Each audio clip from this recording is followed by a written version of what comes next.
सुप्रभात विद्यार्थियों।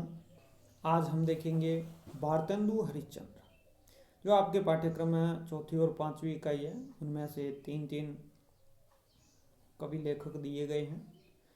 उनका रचना और उनका व्यक्तित्व कृतित्व वो हमें देखना है, उनका सामान्य परिचय हमें देखना है। उसमें से लघुतरात्मक और अति लघुतरात्मक प्रश्न पूछे जाएंगे। हम देखते हैं भारतेंदु हरिश्चंद्र के बारे में, जानते हैं। देखिए, ये भारतेंदु हरिश्चंद्र का फोटो है। भारतेंदु हरिश्चंद्र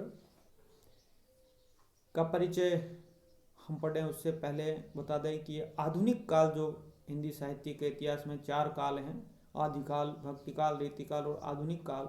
आधुनिक काल का जो पहला विभाजन है वो भारतेंदु युग है और दूसरा विभाजन द्वितीय युग। तो पहला विभाजन जो भारतेंदु युग है वो 1850 से 1900 के बीच में 50 सालों की अवधि में माना जाता है। यद्यपि भारतेंदु का जो जीवन काल है वो केवल 35 साल का। फिर भी भारतेंदु युग के जो कवि है इस युग को आगे तक ले गए हैं। भारतेंदु युग के निबंधकार, अच्छे गद्यकार हुए हैं कुछ लोग। भारतेंदु हरिश्चंद्र हिंदी भाषा के एक महान निर्माता और विकासकर्ता थे। इन्हीं के हाथों हिंदी गद्य को एक सहज प्रभाव मिला। वे ऐसे विरल रचनाकारों में से हैं जिन्होंने अपने चिंतन और मनन से नवीन सृजनात्मक संभावना को साकार रूप प्रदान किया। ये गद्य की बात है तो हिंदी का जो गद्य था वो आधुनिक काल में भारतेंदु युग में खड़ी बोली में परिवर्तित हुआ। खड़ी बोली में गद्य लिखा जा रहा था, लेकिन कविता पर अब भी ब्रज भाषा का प्रभाव यथावत था। राष्ट्रीय सांस्कृतिक और भाषाई आंदोलन की अगुवाई की। हमारा देश उस समय अंग्रेजों का अधीन था। अंग्रेजों के अधीन देश में किस प्रकार से साहित्य को इन्होंने एक आधार प्रदान किया। राष्ट्रीय सांस्कृतिक और भाषाई आंदोलन की अगुवाई की। राष्ट्रीय सांस्कृतिक परिवेश से जोड़ते हुए अपने समूचे लेखन को देश हितैषी स्वरूप के साथ खड़ा किया। पत्रकारिता और राष्ट्रीय सांस्कृतिक चेतना का संवाहक और स्वभाषा के प्रचार प्रसार का माध्यम बनाकर पत्रकारिता के मापदंडों को स्थापित किया। निज भाषा उन्नति है सब उन्नति को मूल, बिन निज भाषा ज्ञान के मिटे न ये को सूल। ऐसी उक्तियां कहने वाले भारतेंदु हरिश्चंद्र अपनी मातृभाषा, अपनी भाषा हिंदी से बड़ा प्रेम करते थे। कविता के क्षेत्र में नए क्षितिज तलाशे और नाटक, निबंध आदि रूपों में गद्य के वैविध्यमय स्वरूप की खोज की। विपुलता और गुणवत्ता दोनों ही दृष्टियों से उनका साहित्य उल्लेखन। आधुनिक हिंदी साहित्य के सभी अध्येता और रचनाकार इससे अग्रज से ऊर्जा पाकर आगे बढ़े। 35 साल के जीवन काल में इन्होंने बहुत सारा साहित्य, विस्तृत साहित्य, हिंदी साहित्य प्रदान किया। आधुनिक हिंदी साहित्य के जन्मदाता और भारतीय नवोत्थान के प्रतीक भारतेंदु हरिश्चंद्र का जन्म काशी के इतिहास प्रसिद्ध सेठ अमीचंद के वंश में सन 1850 ईस्वी को हुआ और निधन 6 जनवरी 1885 को। इस प्रकार 34-35 वर्ष की अल्पायु में ही भारतेंदु ने हिंदी साहित्य को पर्याप्त विविधतापूर्ण, नवीन एवं व्यापक रूप प्रदान किया। उनकी बहुमुखी प्रतिभा के संस्पर्श से साहित्य की धारा अनेक मुखी हो नाटक, निबंध, आख्यायिका, समालोचना आदि विविध विधाओं में प्रस्फुटित हुई। कवि के साथ साथ उन्होंने हिंदी गद्य विधाओं में भी अपनी रचनाएं की। इन सभी क्षेत्रों में अपनी महत्वपूर्ण कृतियां प्रदान कर भारतेंदु ने हिंदी साहित्य को समृद्ध किया। उनकी उल्लेखनीय रचनाएं इस प्रकार। कविताएं जो काव्य संग्रह हैं वह है प्रेम मालिका, प्रेम सरोवर, प्रेम माधुरी, प्रेम प्रलाप, प्रेम फुलवारी, विजयनी विजय पताका, वैजयंती, सतसई सिंगार, विनय प्रेम पचासा, वसंत होली, नाटक, ये काव्य रचनाएं थी। नाटक बड़े प्रसिद्ध थे उनके, जो कि बहुत सारे विश्वविद्यालयों के पाठ्यक्रम में भी सम्मिलित थे। भारत जननी, प्रेम योगिनी, विशस्य विषमोदम, कर्पूर मंजरी, श्री चंद्रावली, भारत दुर्दशा, नील देवी, वेदी की हिंसा हिंसा न भवती, अंधेर नगरी चौपट राजा, रत्नावली, पाखंड विडम्बन, विद्या सुंदर, मुद्रा राक्षस, धनंजय विजय। ऐतिहासिक ग्रंथ अग्रवालों की उत्पत्ति, दिल्ली दरबार दर्पण, महाराष्ट्र देश का इतिहास, कश्मीर कुसुम, चरितावली, निबंध और आख्यान, मदालसोपाख्यान, स्वर्ग में विचार सभा, पांचवा पैगंबर।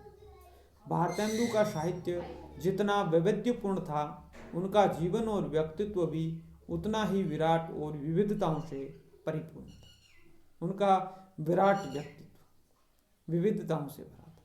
उनके व्यक्तित्व में समाविष्ट उदारता, सत्यप्रियता और रसिकता ने उनके समूचे सृजन को प्रभावित किया।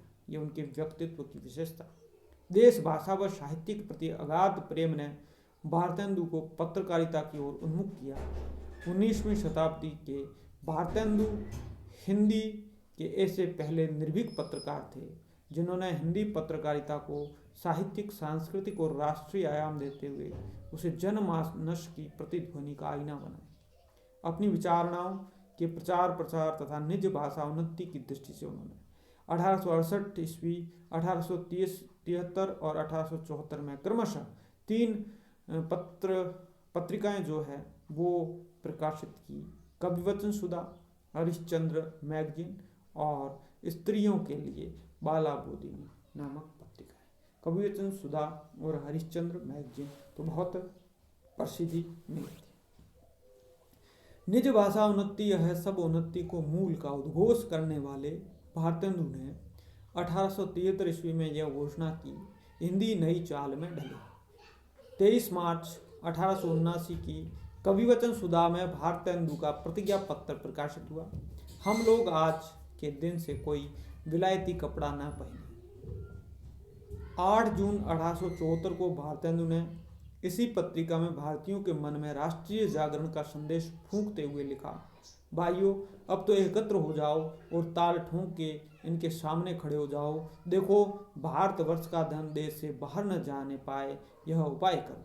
तो इस प्रकार ये जो पत्र पत्रिकाएं थी वह राष्ट्रीय चेतना का संचार करने वाली थी और उनका साहित्य तो था ही। इन पत्रिकाओं के माध्यम से भारतेंदु ने तत्युगीन साहित्यिक, सामाजिक व राजनीतिक विषयों पर चिंतन की प्रक्रिया को तीव्रता प्रदान की। कविवचन सुधा की पृष्ठों पर छपने वाले राजनीतिक लेखों ने खूब धूम मचाई। यह पाठकों की ऐसी पसंदीदा पत्रिका बन गई जिसके हर अंक की वे बड़ी बेचैनी से प्रतीक्षा करते। बाल मुकुंद गुप्त के अनुसार यद्यपि हिंदी भाषा के प्रेमी उस समय बहुत कम थे, तो भी हरिश्चंद्र के ललित लेखों ने लोगों के जी में ऐसी जगह कर ली थी कि कविवचन सुधा के हर नंबर के लिए लोगों की टकटकी लगाए रहना पड़ता था। और यह उस समय की शुरुआत थी। हिंदी भाषा में पत्र पत्रिकाओं और कैसा रूप देना है एक चुनौती थी, लेकिन भारतेंदु ने इसको बखूबी निभाया। भारतेंदु ने कई क्लब वगैरह जो लोगों की भलाई के लिए, देश की भलाई के लिए, भाषा की भलाई के लिए गठित किए। उनमें से भारतेंदु ने पेनी रीडिंग, कविता वर्धिनी, मुशायरा, धर्मसभा, तदीय समाज, Hindi debating club, young men's association तथा काशी सार्वजनिक सभा, वैश्य हितैषणी सभा आदि संस्थाओं का प्रवर्तन किया। देश हित की भावना से प्रेरित इन संस्थाओं का उद्देश्य भारतीय जनमानस में सांस्कृतिक, राजनीतिक व सामाजिक जागृति की अकुलाहट पैदा करना था। भारतेंदु के बाद राष्ट्रीय पत्रकारिता व साहित्यिक पत्रकारिता का जो विस्तार हुआ, भारतेंदु की साधना निश्चय ही उसके मूल में निहित है। बाद में बहुत सारे लोग, बहुत साहित्यकार, बहुत पत्रकारों ने भारतेंदु से प्रेरणा ली है।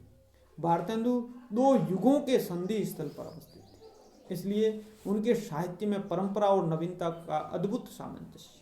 2 युग कौन कौन से? रीतिकाल और आधुनिक काल, इनके बीच के हैं भारतेंदु। परंपरानुरूप काव्य रचनाओं के अंतर्गत श्रृंगार, भक्ति, दिव्य प्रेम आदि से संबंधित रचनाएं हैं। नवीनता का आग्रह इन रचनाओं में समाविष्ट है, जो देशभक्ति, भाषोन्नति तथा अनेक सुधार संबंधी विचारों से प्रेरित है। भारतेंदु के निबंधों और नाट्य कृतियों ने खड़ी बोली गद्य शैली के निर्माण में महत्वपूर्ण काम किया।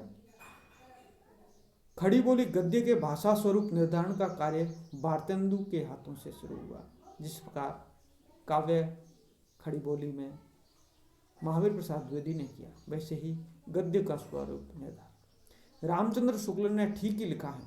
जब भारतेंदु अपनी मंजी हुई परिष्कृत भाषा सामने लाए, तब हिंदी बोलने वाली जनता को गद्य के लिए खड़ी बोली का प्रकृत साहित्यिक रूप मिल गया और भाषा के स्वरूप का प्रश्न न रह गया। प्रस्ताव काल समाप्त हुआ और भाषा का स्वरूप स्थिर। भारतेंदु ने साहित्य के विविध अंगों को युगानुकूल नवीन चेतना से संपन्न कर हिंदी भाषा व साहित्य को नई दिशा प्रदान की। राष्ट्रीय चेतना से समन्वित उनका जीवन और कृतित्व एक दूसरे से ओतप्रोत है।